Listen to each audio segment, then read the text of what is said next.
बहुत दर्द था। तुम्हारे आंसू मुझसे सहन नहीं होते। बरखुरदार हिम्मत से शिक्षा हासिल करना और सेहत का ख्याल रखना, हौसला रखना। और क्या कहूं, उसे ये फिक्र है हरदम, नया तर्ज़े जफा क्या है, हमें ये शौक है देखें सितम की इंतहा क्या है। दहर से क्यों खफा रहें, चरख का क्यों गिला करें, सारा जहां अदू सही, आओ मुकाबला करें। कोई दम का मेहमा हूं ए अहले महफिल, चरागे सहर हूं बुझा चाहता हूं। हवा में रहेगी मेरे ख्याल की बिजली, ये मुश्त खाक है फानी, रहे रहे न रहे। अच्छा रुखसत, खुश रहो अहले वतन, हम तो सफर करते हैं, हिम्मत से रहना। नमस्ते, तुम्हारा भाई। ये खत तकरीबन 100 साल पहले 3 मार्च 1931 को लाहौर सेंट्रल जेल से लिखा गया था। एक बड़े भाई ने अपने छोटे भाई के नाम यह खत लिखा था।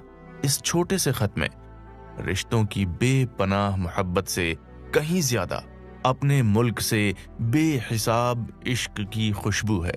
इस इश्क को आंसू बर्दाश्त नहीं थे।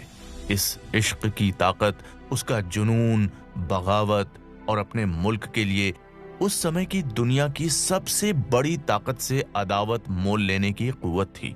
अंग्रेजी हुकूमत हिंदुस्तान से अपनी पकड़ ढीली नहीं करना चाहती थी, लेकिन चिट्ठी लिखने वाले इस शख्स की जिद थी कि चाहे बदन के खून का एक एक कतरा क्यों न बहा दिया जाए, मगर उस हुकूमत को उखाड़ फेंकना है। इस जज्बे की ताकत उन्हें अपने परिवार से विरासत में मिली थी।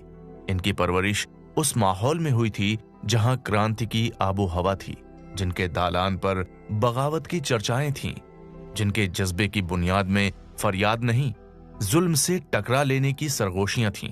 इनका जन्म पंजाब के उस हिस्से में हुआ था जो इस समय पाकिस्तान में है, लेकिन उनके पूर्वजों की जमीन इस समय भारत के हिस्से में आए पंजाब में है। परिवार एक देशभक्त आर्य समाजी सिख परिवार था।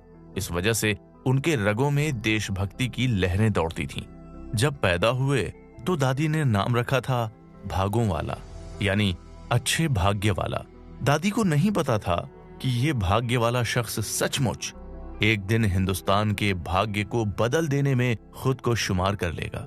ये भाग्य वाला शख्स करतार सिंह सराभा और लाला लाजपत राय से बेहद प्रभावित था।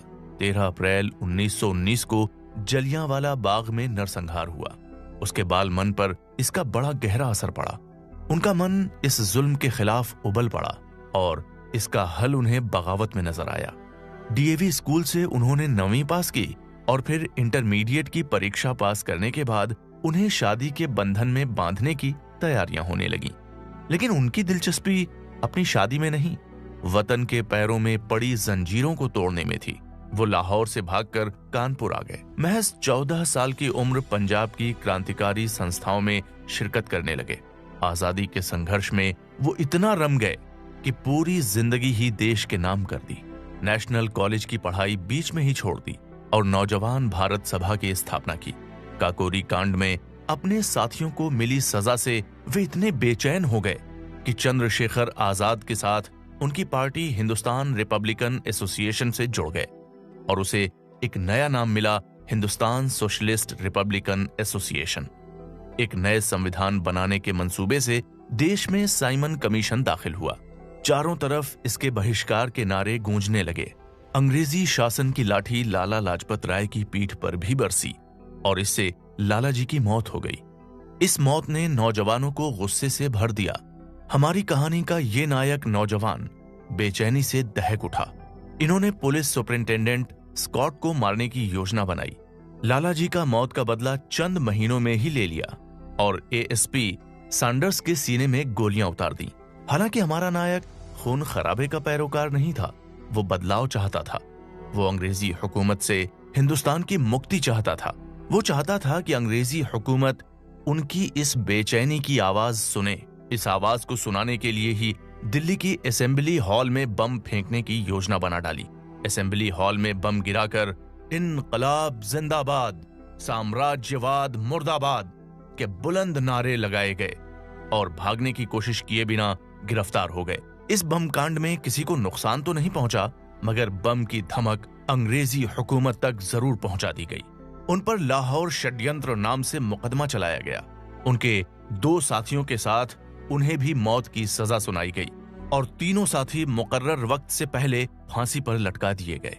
इन्हें 25 की उम्र भी नसीब नहीं हुई थी, लेकिन हिंदुस्तान के इतिहास में इन्होंने जो बलिदान दर्ज किया वो बीते इतिहास के साथ और भी गहरा और लंबा होता जाएगा। आज हम इसी छोटी सी उम्र की बड़ी दास्तान लेकर आए हैं और हमारी इस दास्तान का किरदार है दादी का वही भाग्य वाला लड़का जो बाद में भगत सिंह बन गया, यानी हिंदुस्तान का शहीद आजम। आप सुन रहे हैं कुकू एफएम, बगावत और शहादत के